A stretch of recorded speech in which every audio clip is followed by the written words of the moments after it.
Père, du Fils et du Saint-Esprit. Amen. Mes très chers frères et sœurs, nous célébrons aujourd'hui la fête de Saint Stanislas de Cracovie, le saint patron de la Pologne, qui est mort martyr au XIe siècle. Il n'était pas vieux, il est né en 1030, et très vite, il va s'intéresser aux études spirituelles, aux études religieuses, et notamment à la vie monastique. Et ne trouvant pas exactement en Pologne ce qu'il cherche, c'est-à-dire une ascèse assez forte, une spiritualité extrêmement, je dirais, il voulait du costaud, on ne peut pas chercher plus loin, il voulait quelque chose de costaud, la vie monastique polonaise ne le satisfaisait pas. Il est venu jusque chez nous, en France, puisqu'il a étudié pendant plusieurs années à Saint-Germain-des-Prés, parce qu'avant d'être un quartier cool de Paris, ça avait été quand même une abbaye bénédictine, et c'était l'abbaye qui a le plus diffusé la règle de Saint-Benoît, selon les méthodes clunisiennes, donc de Cluny, qui étaient extrêmement strictes. Donc, il s'est plu dans cette vie monastique, il y a fait ses vœux, et il est retourné en Pologne, où il est devenu prêtre. Il a exercé dans plusieurs paroisses de Cracovie. L'évêque de l'époque, qui s'appelait Lambert, l'a appelé à lui, l'a choisi comme chancelier, c'est-à-dire son plus proche secrétaire, son plus proche conseiller. C'est aussi celui qui garde les sceaux de l'évêque, donc il y avait une certaine confiance. Maintenant, à la rigueur, je dirais que mon sceau, tout le monde s'en fout, il est posé sur mon bureau. Mais à l'époque, vous savez que les documents scellés, c'était important. Et l'évêque avait, en plus de l'autorité religieuse, il avait aussi droit de basse et haute justice sur tout son territoire. Oui, ça change. Heureusement, dans un sens que les évêques n'ont plus ce pouvoir-là. Dieu merci. Mais à l'époque, et surtout qu'à Cracovie, c'était comme on a eu à Strasbourg aussi pendant des siècles, des princes-évêques. Donc, ils avaient l'autorité princière. Donc, vous voyez la confiance qu'il a accordée à Stanislas en lui laissant ce rôle de chancelier, c'est-à-dire il aurait pu faire n'importe quel document faisant dire n'importe quoi à l'évêque, personne n'aurait douté ou mis en doute, il y avait son sceau dessus. Donc, quand l'évêque de Cracovie est mort, c'est Stanislas qui a été choisi pour lui succéder, et il est devenu donc évêque de la ville. À l'époque, il s'entendait assez bien avec le duc du coin, Borislav II. Ça se passait bien, une bonne entente, mais sur des mauvais conseils, le duc a commencé à vouloir envahir de plus en plus les pays autour, et notamment l'Ukraine voisine. Il y a toujours eu des tensions dans ce coin-là, c'est quand même... Non mais c'est vrai, en plus, de toute histoire, ça a toujours été... Et il a voulu envahir la région en menant une guerre qui n'en finissait pas, qui était interminable, au point que ses soldats en avaient marre, certains ont déserté, d'autres se sont fait passer pour malades en disant qu'ils ne pouvaient plus combattre, et le duc, au lieu de réagir en se disant « là je vais trop loin, je suis en train de les emmener dans une catastrophe », a réagi différemment, c'est qu'il a fait passer tous les déserteurs par les armes. Et, revenu à Cracovie, il a été surpris de se faire engueuler par son évêque, qui lui a dit « mais c'est n'importe quoi, tu es en train de faire les pires erreurs possibles, arrête ça tout de suite ». Le duc ne va pas apprécier, et il va envoyer des sbires pour essayer de tuer Stanislas. Ça ne marche pas. Donc, quelques semaines plus tard, lors d'une messe, alors on ne sait pas si c'est le 11 avril ou le 8 mai. Là, il y a une incertitude en Pologne. La Pologne fête le 8 mai, le reste de l'Église le fête le 11 avril. On a choisi de le faire comme l'ont fait pendant longtemps les autres églises le 7 mai, puisque le 8 mai c'est Saint-Michel-Archange, donc on fête la veille au soir, la veille. le duc est venu à la messe, il a assisté à la messe dans le chœur. Vous savez, à l'époque, les nobles, on leur mettait un beau fauteuil près de l'autel pour qu'ils entendent bien tout et tout. Ça rentrait de là, ça ressortait de là, mais bon, au moins ils entendaient. Et le duc, pendant la messe, au moment de la consécration, a pris son épée et il a massacré Stanislas au pied de l'autel. On était barbares quand même à une époque, il ne faut pas l'oublier. Stanislas, et après, je sais que vous n'aimez pas quand je décris les martyrs, mais bon, ça a été. Il a ordonné que Stanislas soit découpé en petits morceaux pour que surtout il n'y ait pas de son souvenir.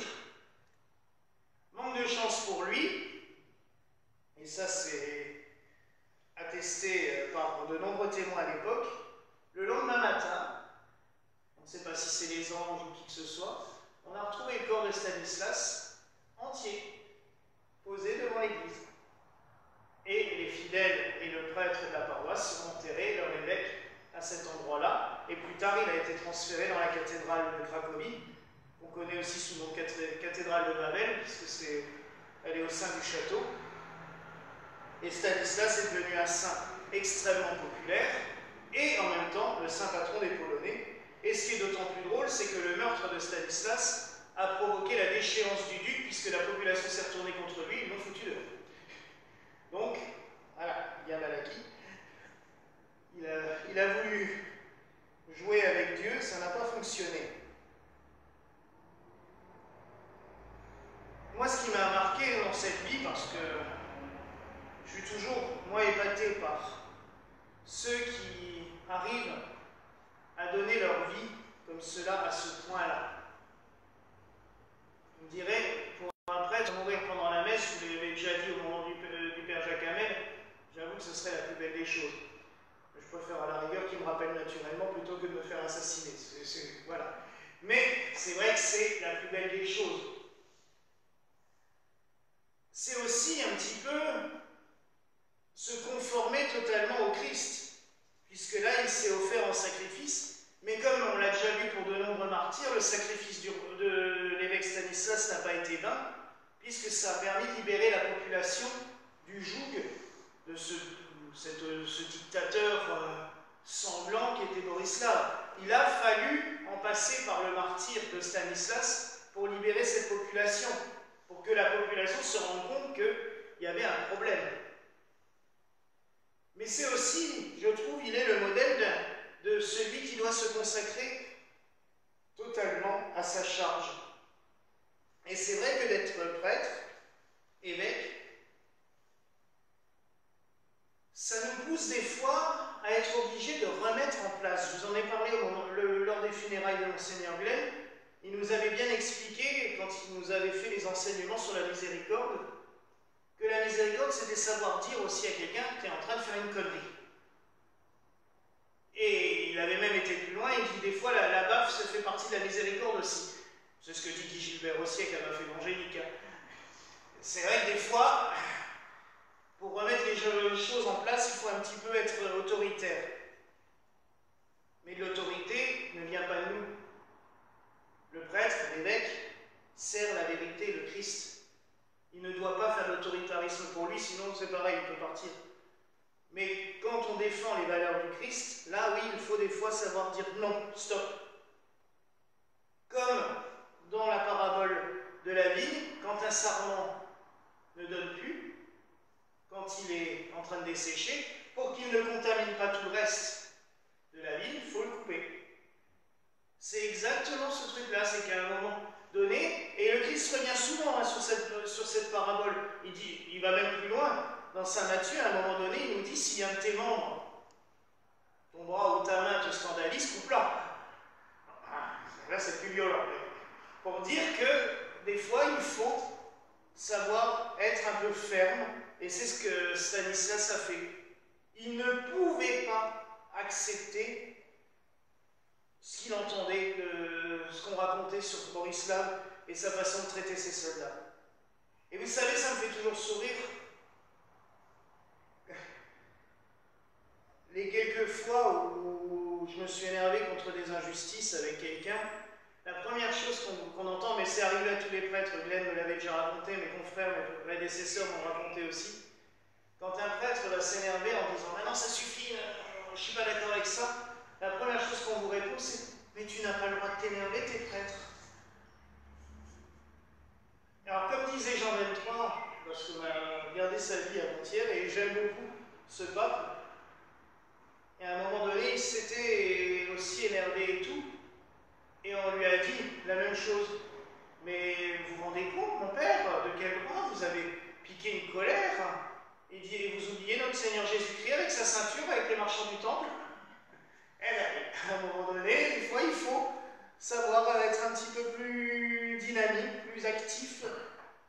Ça fait partie aussi du rôle du prêtre ou de l'évêque. Mais c'est vrai que c'est toujours la défense des gens quand on s'énerve avec eux, qu'on leur dit quelque chose un petit peu. Mais t'as pas le droit de t'énerver, t'es prêtre. Ah bon? C'est marqué où? Après, il ne faut pas non plus que ce soit dans le sens inverse et que le prêtre s'excite et s'énerve du matin au soir. Mais c'est pour vous dire, en fait, mes frères et sœurs, que dans chaque saint, et je suis content parce que après le carême où on est privé de fête de saint, j'aime bien prêcher sur les saints, on retrouve toujours quelque chose d'intéressant pour nous.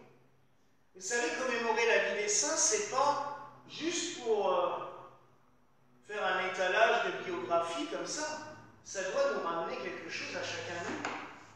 Chaque vie de saint doit être un enseignement, quelque chose qui nous apprend, qui nous éduque et qui nous permet de vivre notre vie.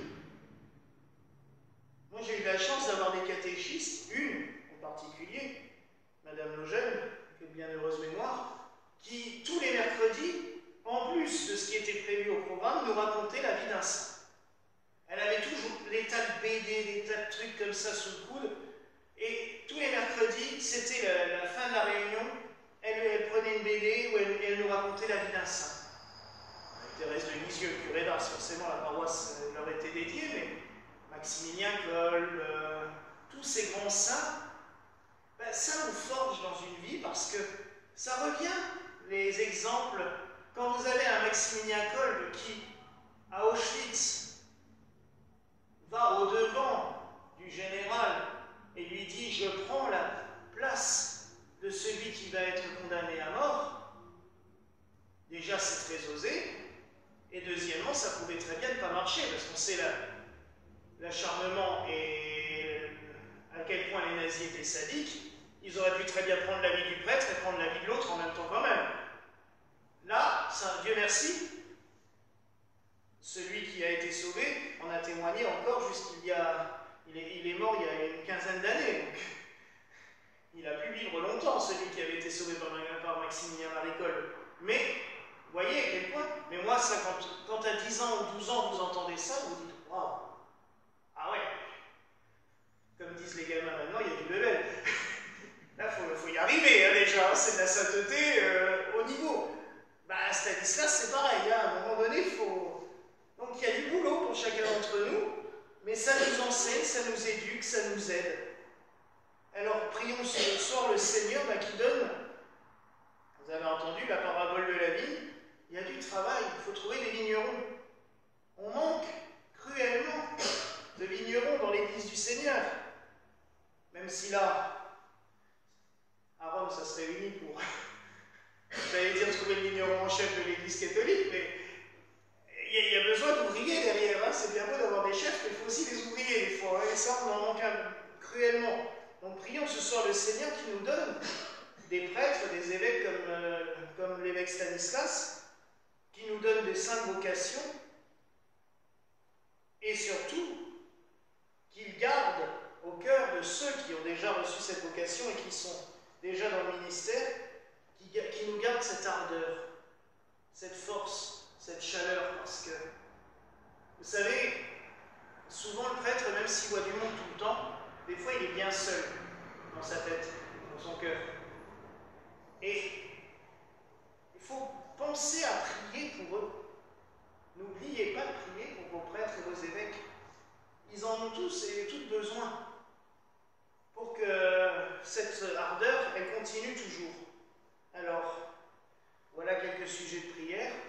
Demandons au Seigneur donc de nous donner des saints prêtres, de conserver ces prêtres qui sont déjà à son service longtemps, en bonne santé physique, mentale, et surtout qu'il multiplie les vocations, les saintes vocations.